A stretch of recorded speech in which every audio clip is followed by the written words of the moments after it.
और संभावना भी है। कुछ ऊंचा कर सकते हैं क्या हम? वही तो सच्ची धार्मिकता है ना। लगातार आगे बढ़ते रहो, चरैवेति चरैवेति, निरंतर आरोहण होता रहे चेतना के उच्च से उच्चतर स्थलों पर। ये सब करो। ये नहीं कि हम होली का बहिष्कार कर रहे हैं, हम होली मनाएंगे नहीं, हम छुप के बैठ जाएंगे, देखो मुंह पे कीचड़ लगा दिया। कुछ और करके देखते हैं। वैसे अब एक बेहतर चीज तो होने लगी है। पहले जो रासायनिक रंग आते थे आज से 10 साल पहले ज्यादा तक, अब उसकी अपेक्षा मैं समझता हूं ऑर्गेनिक रंग आते हैं ना, फूलों वूलों से बने हुए, उस हद तक तो मामला वैसे ही ठीक हो गया है। पर वो बहुत छोटे तल का सुधार है, हमें उससे बहुत बड़ा सुधार चाहिए। एक बात समझ लो अच्छे से, अगर चाहते हो कि धर्म मर ही ना जाए, बिल्कुल विलुप्त ही ना हो जाए, तो धार्मिक प्रथाओं को सुधारना होगा। नहीं तो ये सब कीचड़बाजी, गुब्बारेबाजी, अंडेबाजी करके तुम उन्हीं लोगों की आवाज बुलंद कर रहे हो जो कहते हैं कि धर्म बेकार चीज है। और आज जानते हो ना कितने ऐसे लोग हो गए हैं। और मैं पश्चिम की नहीं बात कर रहा, हिंदुस्तान में भी मुझे लगता है अधिकांश आबादी ऐसी हुई जा रही है, खासतौर पर नए जवान लोगों की, उनमें भी अंग्रेजी बोलने वाले लोगों की, जो कहते हैं कि रिलीजन इज ए न्यूसेंस, कि धर्म एक झंझट भर है उनकी नजर में। वो कहते हैं धर्म चाहिए क्यों है, धर्म से सिर्फ नालायकियां होती हैं, बदतमीजियां होती हैं, धर्म बर्बादी का कारण है, ऐसा उनका कहना है। और तुम ऐसों की गाड़ी पर अंडा मारोगे तो कहेंगे देखा मुझे तो पता ही था कि धर्म का मतलब बेवकूफी।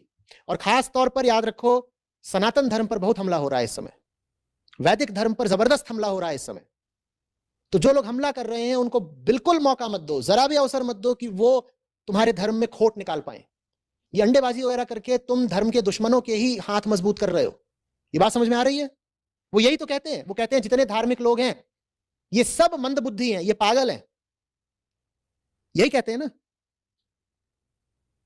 उनका यही तो इल्जाम है। वो कहते हैं धार्मिक होने का मतलब है कि अंधविश्वासी होगा, रूढ़िवादी होगा, ठप दिमाग का होगा। भक्त शब्द को उन्होंने अब गाली बना लिया है। भक्ति की ये दुर्दशा हुई है। तुम चाहते हो ऐसा होता रहे? यहां बैठे हो तो मैं समझता हूं धर्म से कुछ प्रेम है। धर्म से अगर प्रेम है तो धर्म के नाम पर बेवकूफियां करना एकदम छोड़ दो। तुम धर्म के नाम पे पेड़ काटोगे, तुम धर्म के नाम पे अराजकता अव्यवस्था करोगे, तो तुम धर्म का ही नाम खराब कर रहे हो। और धर्म बेचारा वैसे ही डूब रहा है आज के समय में। बड़ा दुख हुआ मुझे, ऋषिकेश में था, कावड़िए आ रहे थे, महाशिवरात्रि का समय था, मैंने आंखों से देखा उनमें से कुछ को स्त्रियों से दुर्व्यवहार करते हुए, विदेशी स्त्रियों से। अब वो विदेशी स्त्रियां ऋषिकेश आई हैं, योग वगैरह सीखने आती हैं, ये कावड़िए उनसे मजे ले रहे हैं। वो मजे भी अगर स्वस्थ तरीके के होते तो ठीक थे। किसी का शरीर पकड़ लो, किसी को पकड़ के बिल्कुल हिला डुला दो, किसी की देह पे हाथ फेरो, ये किस तरीके का, कौन से तल का मजा है भाई? और वो सब जो लड़कियां जिनके साथ ये कर रहे थे, वो पूछेंगी नहीं कि ये कौन लोग हैं, ये गेरुआ वस्त्र पहन के बम बम भोले करते जा रहे कौन लोग हैं? उन्हें बताया जाएगा ये शिव भक्त हैं। तुमने धर्म का ही नाश कर दिया। मुझे बताओ कि वो जो लड़कियां थीं, अब वो कभी शिव भक्ति को सम्मान दे पाएंगी?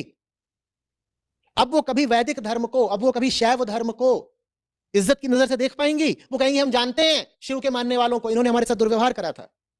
तो धार्मिक आदमी का कर्तव्य आज के समय में कई गुना बढ़ गया है, क्योंकि धर्म वास्तव में इस समय आक्रमण झेल रहा है, जबरदस्त आक्रमण, अहंकार का आक्रमण, बुद्धि का आक्रमण। बुद्धि माने जो सीमित बुद्धि होती है, जो बुद्धिजीवी वर्ग की बुद्धि होती है, उसका आक्रमण। धार्मिक आदमी को आज आदर्श बन के अपने आप को प्रस्तुत करना पड़ेगा। होली ऐसी चीज होनी चाहिए जिसमें शामिल होने को वो लोग भी लालायित हो जाएं जो धर्म को गाली देते हैं। होली इतनी सुंदर होनी चाहिए, इतनी सार्थक, इतनी प्यारी होनी चाहिए कि जो सब लोग बन के घूमते हैं ना कि धर्म इज डेड, धर्म बेकार की चीज है, वो कहें कि थोड़ा हम भी क्या होली के इस उत्सव में शामिल हो सकते हैं? वो आके तुमसे अनुमति मांगे। और ये बात मैं सिर्फ एक खास दिन होली के लिए नहीं बोल रहा हूं, ये साल भर की बात है। साल भर आचरण ऐसा होना चाहिए धार्मिक आदमी का कि वो दूसरों के सामने एक अनुपम आदर्श बन जाए, कहे कि ये आदमी इतना बढ़िया कैसे है? और जवाब आए क्योंकि वो धार्मिक है। कि इस आदमी के जीवन में, आचरण में, इसकी बात में, इसके कर्मों में इतना नूर कैसे है? जवाब आए क्योंकि ये धार्मिक है। तब धर्म का सम्मान बढ़ेगा। नहीं तो अभी तो वही चल रहा है, यदा यदा हि धर्मस्य ग्लानिर्भवति भारत, धर्म की ग्लानि ही हो रही है। जितनी कुरुक्षेत्र में हो रही थी उससे ज्यादा आज है। धार्मिक होना जैसे अपमान की बात बन गई है। अभी आईआईटी में सत्र था मेरा, तो कपड़े पहने मैंने पूछा ठीक है, तो पीछे से किसी ने सलाह दी, बोले देखिए कुछ भी ऐसा मत पहनिएगा जो पीले जैसा हो, संतरे के रंग का हो। मैंने कहा गेरुआ बोलना चाहते हो ना? बोले हाँ। मैंने कहा पर मुझे तो वो रंग ही बहुत अच्छा लगता है। और बात आज की नहीं है, मैं 2-3 साल का था तब से मेरा प्रिय रंग है ही पीला। मैं गेरुआ वगैरह तब नहीं जानता था, तो पीला पीला बोलता था, मेरा तो पीला पीला पीला। पर वो जो पीत वर्ण है, हमने आज उसको अपमान की बात बना लिया। ये हमने दुर्व्यवहार करा है धर्म के साथ, कि अब अगर मैं गेरुआ पहनूं तो लोग सलाह देते हैं देखिए गेरुआ मत पहनिए, क्योंकि गेरुए रंग पे कब्जा हो गया है बहुत गिरे हुए लोगों का। तो आप गेरुए से दूर रहिए। मैं चाहता हूं हम गेरुए को उसकी प्रतिष्ठा वापस लौटाएं। बात समझ रहे हो? एक समय था जब कितने सम्मान के साथ गाते थे, मेरा रंग दे बसंती चोला। बसंती समझते हो ना क्या होता है? यही पीला रंग, मेरा चोला पीला हो जाए। दुनिया का सबसे सुंदर प्रतीक था गेरुआ, और उस गेरुए के साथ आज क्या क्या नहीं जुड़ गया।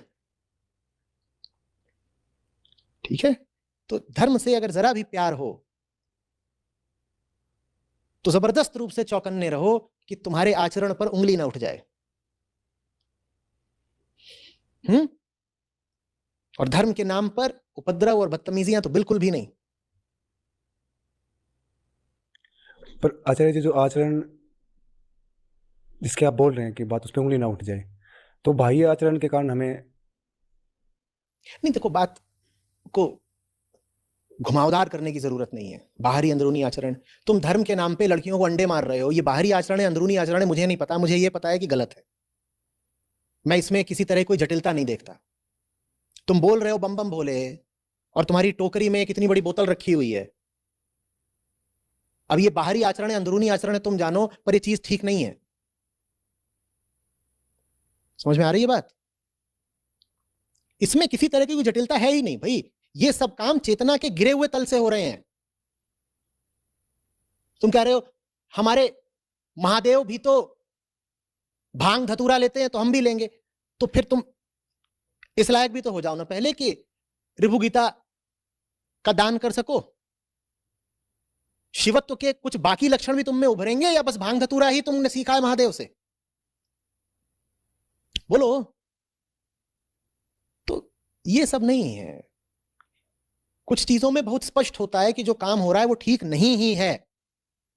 वो लीला नहीं कही जा सकती कि हम शिव भक्त हैं, हम अमेरिका की लड़की को छेड़ रहे हैं, ये लीला है। और छुपे हुए तरीके से इस छेड़ाछाड़ी से उस लड़की का उद्धार हो जाएगा। इसमें उसका कोई उद्धार है? कोई उद्धार होता तो मैं कहता छेड़ लो भाई। ये तो सीधे सीधे सिर्फ और सिर्फ छिछोरी काम वासना ही है ना, या और कुछ है? तो इन चीजों में बहस की कोई गुंजाइश नहीं है। कुछ काम तो किसी भी तरह नहीं किए जाने चाहिए, और धर्म के नाम पर तो बिल्कुल भी नहीं किए जाने चाहिए।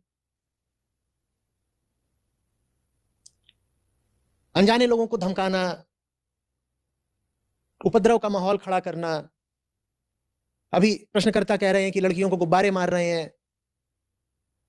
हाँ, ये अंडों वाली बात नहीं है मेरे लिए। मुझे कीचड़ पता था कि कीचड़ चलता है, लेकिन अंडे भी चल रहे हैं, ये और नई बात है। अब तो यहां पर पशुओं के प्रति क्रूरता भी दिख गई।